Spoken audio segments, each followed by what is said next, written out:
Happy Monday. Welcome to week 2. This is your first full-length week. It's going to feel like you have so much extra time to do stuff. So let's go over a few really important things that are going on this week that aren't covered in the weekly intro video on week 2 landing page.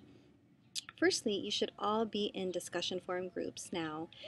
You will know that you're in a discussion forum group because you see the discussion forum in your gradebook and you see it underneath the week 2 landing page. You should have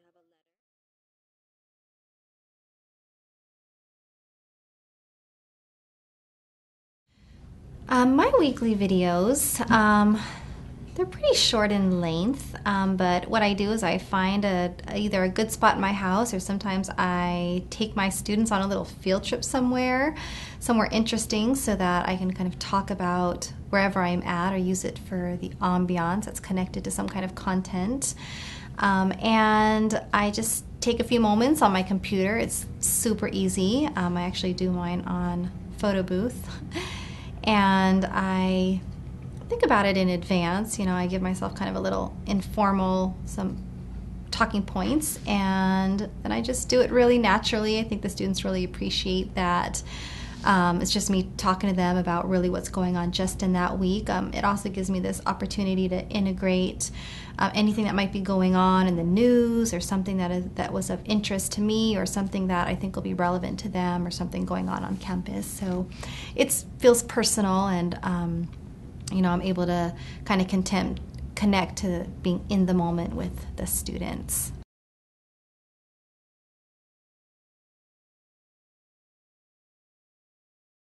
I incorporated weekly videos because I really wanted to connect more with the students. It's like they don't see me and I don't see them. So these weekly videos allow me to just have more of a presence, give my course more personality. It gives me much more freedom and what I can teach, just because I'm presenting it. I don't have to kind of rely on the written word to express what I'm talking about, or even convey my interest or my passion in something. They see it. And so students have really liked these. So immediately I got very good feedback about, oh wow, you feel like, really invested and engaged in the course. And so that, of course, encouraged me to do it every week. And I just think it makes it more interesting for both of us, me as the instructor and for the students. So I've really enjoyed doing it because it's a very simple way to connect better to the material and to the students.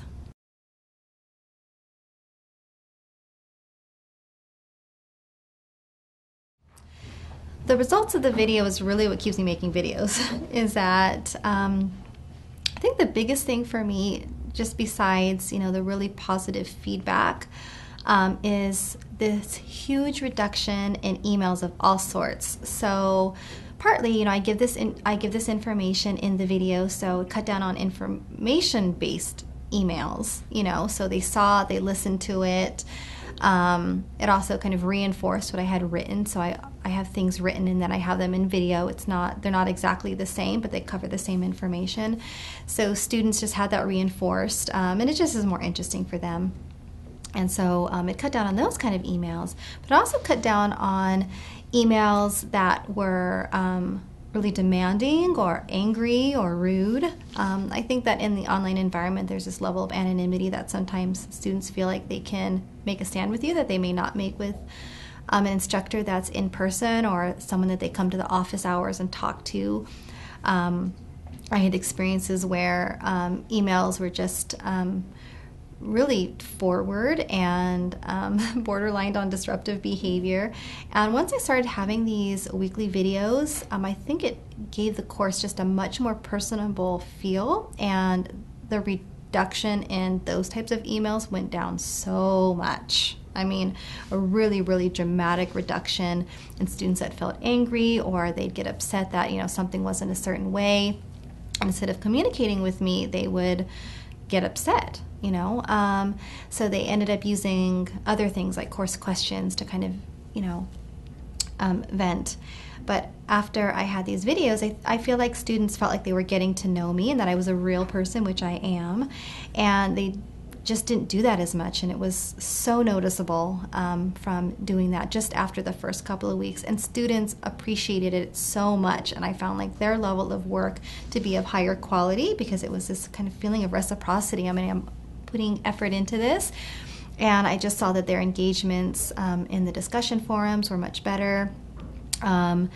And I was able to just give them a lot more tips as well. So, folks were doing better on their exams. So really just that few minutes of engagement did so much good. And students just seemed more interested in the course because I was there. I had a student once say that they kind of opened up the announcements every week, or the weekly intro videos that I have under in the week's landing page every week, like a Christmas present. She was excited to see what I was going to say. So I appreciated that feedback, but I see how that just adds a little extra for students and keeps them engaged. Sometimes these sessions are really rigorous, and it's nice to see that the instructor is right there with you.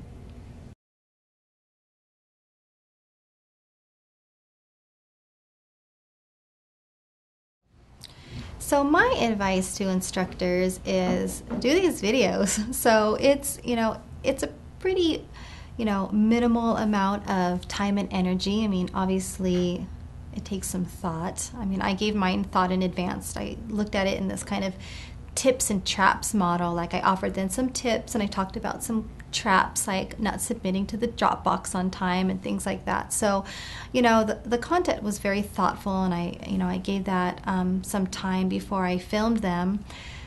But really, I mean, it was so simple to do, and it just enhanced the class so much and minimized some of the less desirable parts of the class. It does involve some lead time, so part of it was an issue of time management where, I want to get these up and ready to go right on Monday, so I had to give that some thought a few days in advance. But once I got the swing of things, it was